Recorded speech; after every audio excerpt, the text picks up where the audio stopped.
The loneliness of the modern individual and the search for meaning. In the contemporary world, human beings appear to be more connected than ever before. Messages can travel across continents within seconds, information is available almost instantly, and social networks allow individuals to maintain contact with hundreds, even thousands, of people. Yet, despite this unprecedented level of connectivity, many people experience a profound sense of loneliness. This paradox reveals one of the most striking contradictions of modern life. The more visible and reachable we become, the more emotionally isolated we may feel. Modern loneliness is not merely a matter of physical separation. A person may be surrounded by colleagues, friends, relatives, or online followers and still feel deeply alone. This kind of loneliness arises not from the absence of people, but from the absence of genuine understanding, emotional depth, and meaningful connection. In many cases, individuals communicate frequently but superficially.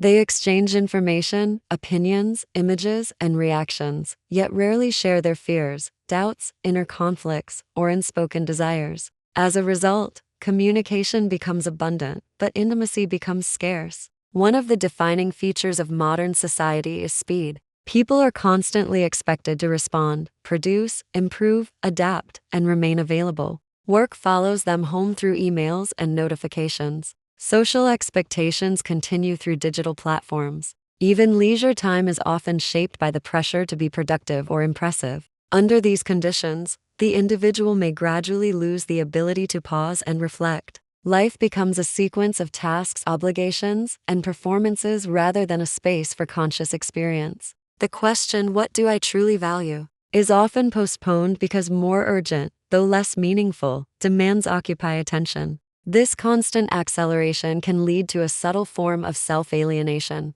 People may become highly efficient in fulfilling external expectations while becoming increasingly unfamiliar with their own inner world. They may know how to succeed according to social standards, but not how to live according to personal truth. They may accumulate achievements, possessions, and recognition, yet still feel that something essential is missing. Such emptiness is difficult to explain because, from the outside, their lives may appear successful and complete. Social media intensifies this struggle by turning ordinary life into a continuous field of comparison. Individuals are exposed to carefully selected fragments of other people's lives, celebrations, travels, accomplishments, relationships, and moments of apparent happiness. What is usually hidden, however, are the failures, insecurities, boredom, confusion, and emotional difficulties that exist behind these images. Consequently, people compare their own complex reality with someone else's edited presentation. This comparison is rarely fair, and it often produces feelings of inadequacy, envy, and dissatisfaction.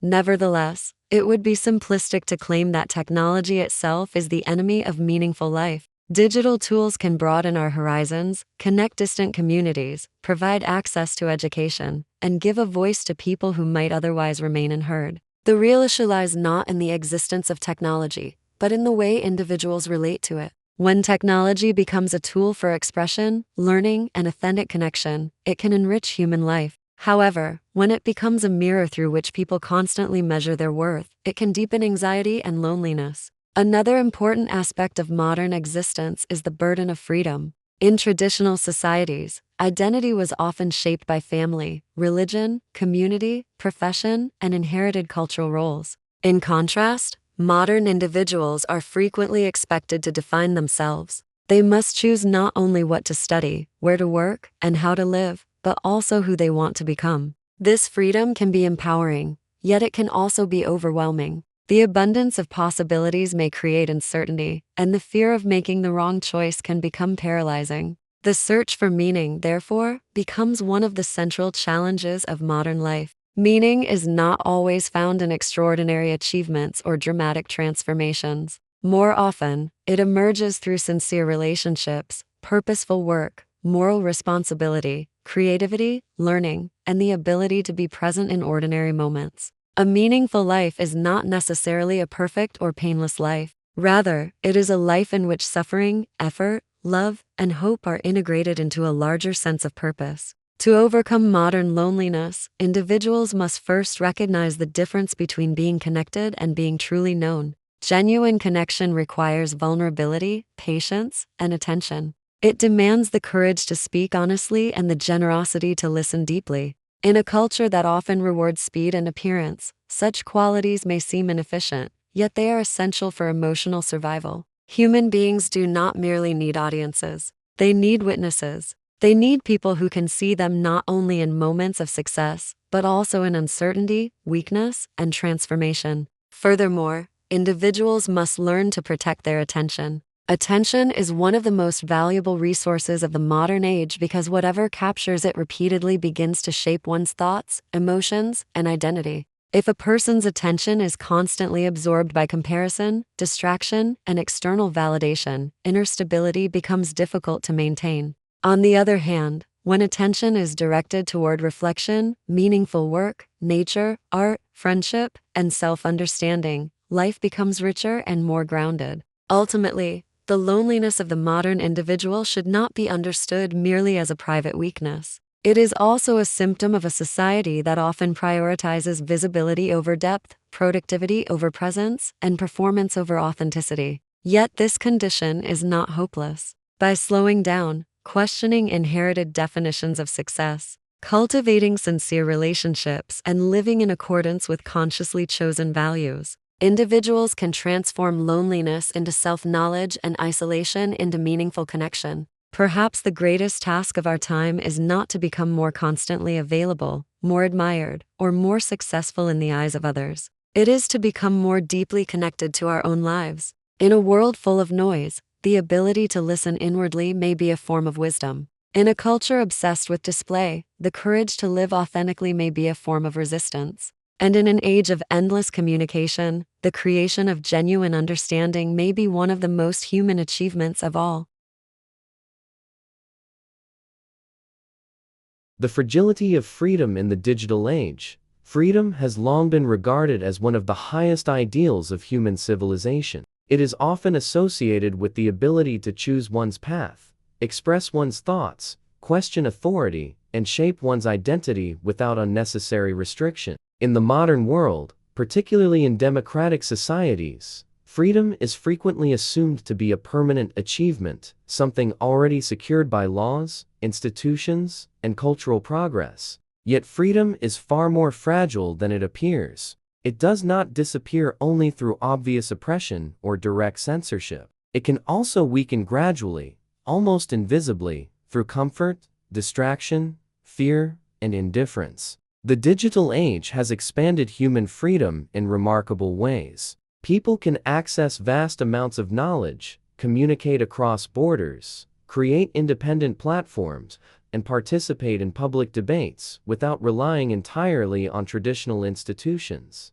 A single individual with an internet connection can learn a language, publish an essay, start a business, join a movement, or challenge a powerful narrative. In this sense, technology has reduced many barriers that once limited human expression and opportunity. However, the same technologies that promise liberation can also produce new forms of dependency. Digital platforms are not neutral spaces. They are designed to capture attention, encourage repeated engagement, and shape behavior through invisible systems of reward and recommendation. What appears to be a free choice may, in many cases, be influenced by algorithms that determine what people see, what they ignore, and what they gradually come to believe. The danger is not merely that individuals are manipulated, but that they may not recognize the manipulation at all. One of the most serious consequences of this situation is the narrowing of thought. When people are constantly exposed to content that confirms their existing beliefs,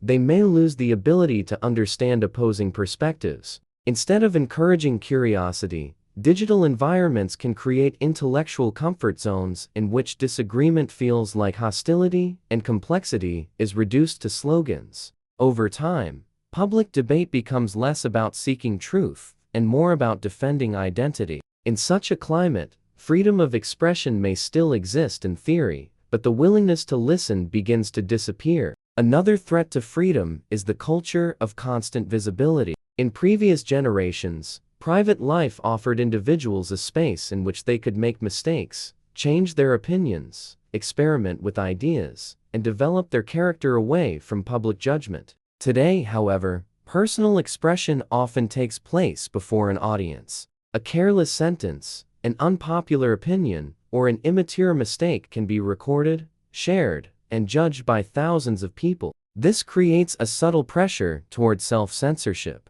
People may avoid saying what they truly think, not because the law forbids them, but because social punishment feels too risky. This does not mean that speech should be free from consequences. Words can harm, mislead, and dehumanize. A responsible society must distinguish between honest disagreement and deliberate cruelty, between critical thinking and destructive propaganda. Yet, if the fear of being misunderstood becomes stronger than the desire to think openly, public life loses something essential. Freedom requires not only legal protection but also cultural maturity, the ability to tolerate discomfort, interpret others generously, and allow people the possibility of growth. The digital age also raises important questions about privacy. Privacy is sometimes dismissed as a minor concern, especially by those who believe they have nothing to hide. But privacy is not merely about hiding wrongdoing. It is about preserving autonomy.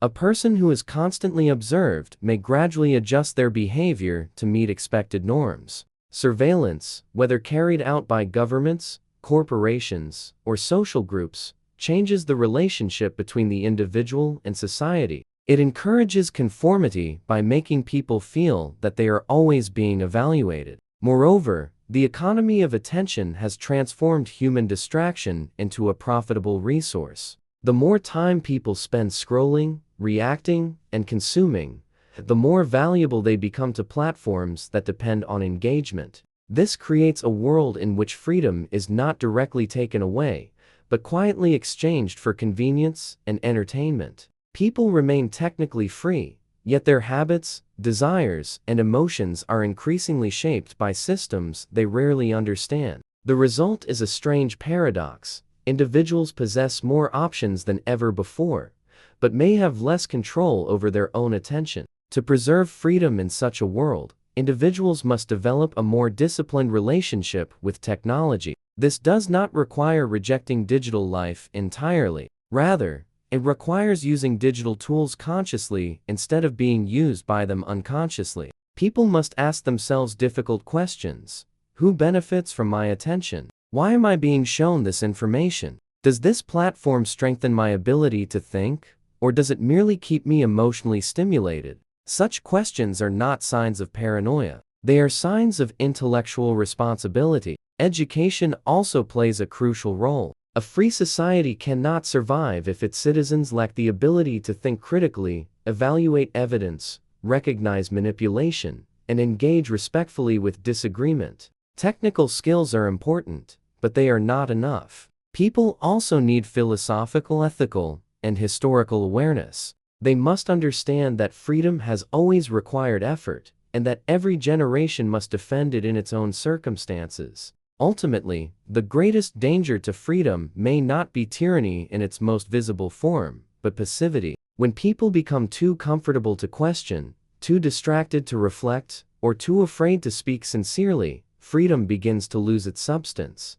It remains as a word, a symbol, or a national ideal, but it no longer shapes everyday life. True freedom is not simply the absence of chains. It is the presence of awareness, courage, responsibility, and self-command. In conclusion, the digital age has given humanity extraordinary possibilities, but it has also introduced subtle risks. Freedom today must be protected not only in courts and constitutions, but also in minds, habits, conversations, and technologies. To be free in the modern world is not merely to have choices, but to understand the forces that influence those choices. It is to resist manipulation without rejecting connection, to value privacy without withdrawing from society, and to speak honestly while remaining open to correction. Freedom, therefore, is not a finished achievement. It is a continuous practice. The illusion of progress in the modern world. Progress is one of the most powerful ideas in modern civilization. It shapes political speeches, economic policies, technological innovation, educational systems, and even personal ambitions. From childhood, many people are taught to believe that the future will naturally be better than the past, that each generation will become more advanced than the previous one, and that human history is moving steadily toward greater freedom, comfort, intelligence, and justice. This belief is deeply comforting because it gives direction to uncertainty. It suggests that suffering, conflict, and confusion are temporary obstacles on the road to improvement. Yet the modern world forces us to ask a difficult question: are we truly progressing? Or have we merely become better at producing the appearance of progress? At first glance, the evidence for progress seems undeniable. Medical science has extended human life, technology has connected distant societies, education has become more accessible, and countless people enjoy freedoms that previous generations could hardly imagine. Diseases that once destroyed entire communities can now be treated or prevented. A person living in a small town can communicate with someone on the other side of the planet, learn from online lectures, access libraries of information, and participate in global conversations. In many parts of the world, individuals have more legal rights, more consumer choices, and more opportunities for self-expression than ever before. However, progress cannot be measured only by speed, quantity, or technical capacity. A society may become more efficient without becoming wiser. It may become richer without becoming fairer. It may become louder without becoming more honest. It may produce endless information without deepening understanding. If progress is reduced to the accumulation of tools, devices, data, and conveniences, then it becomes a shallow concept. The real test of progress is not whether humanity can do more, but whether it can live better. One of the central contradictions of modern life is that human beings have gained extraordinary control over the external world while often losing control over their inner lives. We can travel faster, communicate instantly, automate tasks, and manipulate natural processes with remarkable precision. Yet many people struggle with anxiety, loneliness, distraction, insecurity, and a persistent sense of emptiness. This does not mean that previous generations were happier or that suffering is unique to the present. Rather, it suggests that technological progress does not automatically produce emotional maturity or existential fulfillment. The modern economy frequently presents consumption as a form of personal liberation. Individuals are encouraged to define themselves through what they buy, display, and experience. Happiness is marketed as something that can be purchased, upgraded, customized, and replaced. A new phone promises efficiency. A new car promises status. A new destination promises transformation. A new lifestyle promises identity. Yet consumer culture depends on dissatisfaction. It must persuade people that what they have is insufficient, that who they are is incomplete, and that fulfillment lies just beyond the next purchase. This creates a cycle in which desire is constantly stimulated but rarely satisfied. The individual is invited to chase novelty rather than cultivate depth. Instead of asking, "What kind of person should I become?" the consumer society asks, "What product will make me feel better?" Instead of encouraging reflection, it encourages acquisition. The result is not genuine abundance, but a restless form of hunger. People may possess more objects than their ancestors, yet feel less grounded, less grateful, and less connected to any stable sense of meaning. A similar illusion appears in the realm of information. The modern person has access to more knowledge than any previous generation, but access is not the same as wisdom. Information arrives continuously through screens, notifications, headlines, messages, and feeds. It appears urgent, fragmented, and emotionally charged. The mind is forced to jump from crisis to entertainment, from outrage to advertisement, from personal message to global disaster. In this environment, attention becomes scattered, and thought becomes reactive. Wisdom requires slowness. It requires the ability to compare, interpret, question, remember, and connect ideas across time. It demands patience with complexity and humility before uncertainty. But digital culture often rewards the opposite: speed, confidence, simplification, and immediate reaction. A person may know hundreds of facts and still lack judgment. A society may produce endless commentary and still fail to understand itself. When information multiplies faster than reflection, knowledge can become noise. This is particularly dangerous in public life. Democratic societies depend on citizens who can evaluate evidence, listen to opposing views, and distinguish between truth, opinion, propaganda, and manipulation. Yet the modern media environment often fragments reality into competing narratives. People are not merely informed. They are targeted, analyzed, and influenced. Algorithms learn what captures attention and then provide more of it, regardless of whether it deepens understanding or inflames division. Public debate becomes less about solving shared problems and more about performing loyalty to a group. In such circumstances, progress in communication may actually weaken communication itself. We have more platforms for speech, but less capacity for dialogue. We can express ourselves instantly, but we often listen poorly. We can reach millions, but we may fail to understand even those closest to us. The ability to speak has expanded, while the discipline of listening has declined. This raises a disturbing possibility. Perhaps modern society has confused expression with connection. Another area in which progress is often misunderstood is work. Modern culture praises productivity, ambition, and constant improvement. People are encouraged to optimize their routines, develop their skills, expand their networks, and transform themselves into efficient projects. Work is no longer merely a way to earn a living. It has become a central source of identity. To be busy is often interpreted as being important. To be exhausted is sometimes treated as evidence of dedication. To slow down can feel like failure. Yet a life organized entirely around productivity risks becoming spiritually empty. Human beings are not machines whose worth can be measured only by output. They need rest, friendship, silence, beauty, play, and contemplation. They need experiences that are not useful in an economic sense but are essential in a human sense. A society that teaches people how to work efficiently but not how to live meaningfully has not truly progressed.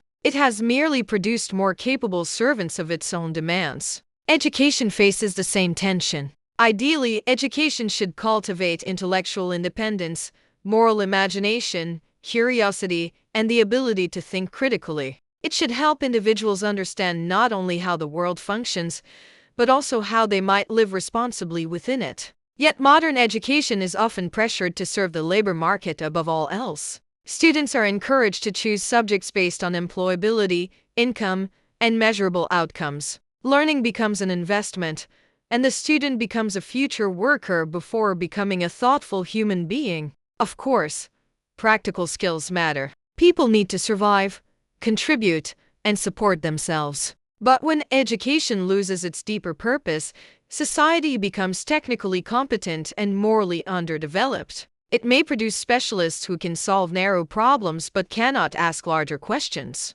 It may produce professionals who know how to succeed but not how to judge whether their success serves anything valuable. The tragedy is not ignorance in the traditional sense, but a sophisticated lack of wisdom. The environmental crisis exposes perhaps the most serious failure of modern progress. Industrial development has created comfort, wealth, and convenience, but it has also placed immense pressure on the natural systems that sustain life. Forests are destroyed, oceans are polluted, species disappear, and the atmosphere is altered by human activity. For centuries, progress was often imagined as the conquest of nature. The natural world was treated as raw material for human ambition. But this attitude now reveals its own danger. Human beings are not separate from nature. They are dependent on it. A civilization that destroys the conditions of its own survival cannot be called advanced in any meaningful sense. It may possess powerful machines and complex institutions, but if it cannot protect the soil, water, air, and climate on which life depends, its intelligence is incomplete. True progress must include ecological humility. It must recognize limits not as obstacles to freedom, but as conditions for long-term existence. The illusion of progress also appears in personal identity. Modern individuals are often told that they are free to become whoever they want to be. This message can be inspiring, especially for those who have inherited restrictive roles or oppressive traditions. Yet unlimited self-invention can also become exhausting. If identity is entirely a personal project, then every choice becomes a statement, Every failure becomes a reflection of the self, and every comparison becomes a source of anxiety. Freedom without grounding can become another form of pressure.